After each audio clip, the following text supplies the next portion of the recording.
Bore తీసేటప్పుడు మరి మా జనం అందరూ వెళ్తే వాళ్ళ నోటుకు వచ్చినట్టు మాట్లాడి తిరగబడడంతో మేము వెంటనే పోలీస్ స్టేషన్కి కంప్లైంట్ ఇవ్వడం జరిగింది.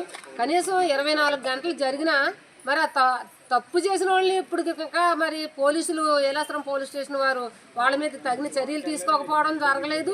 తర్వాత వాళ్ళని కూడా పోలీస్ స్టేషన్కి తీసుకొచ్చి మీరు చేశారనేసి కంప్లైంట్ వచ్చింది. అది ఉట్టుదా నిజమా? కనీసం పోలీసు వారు కూడా మరి బోర్ పీకేసిన దాని దగ్గరికి కూడా వెళ్ళడం జరిగింది, చూడడం జరిగింది. అయినా సరే ఇప్పుడు వచ్చి వాళ్ళ మీద ఎటువంటి చర్య తీసుకోలేదు.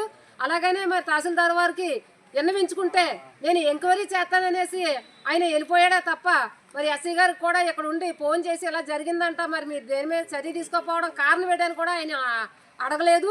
అడగకుండా నేను ఎంక్వైరీ చేస్తాననేసి ఆయన డ్యూటీ మీద ఆయన వెళ్ళిపోయారు. మరి దీన్ని మీరు ఆలోచించి దీన్ని ఎవరైతే అన్యాయానికి పాల్పడ్డారో వాళ్ళని తక్షణం మరి అరెస్ట్ చేసి పోలీస్ స్టేషన్లో పెట్టకపోతే ఇంకా ఈ ఉద్యమం ఇంకా తీవ్రతరం అవుతుంది.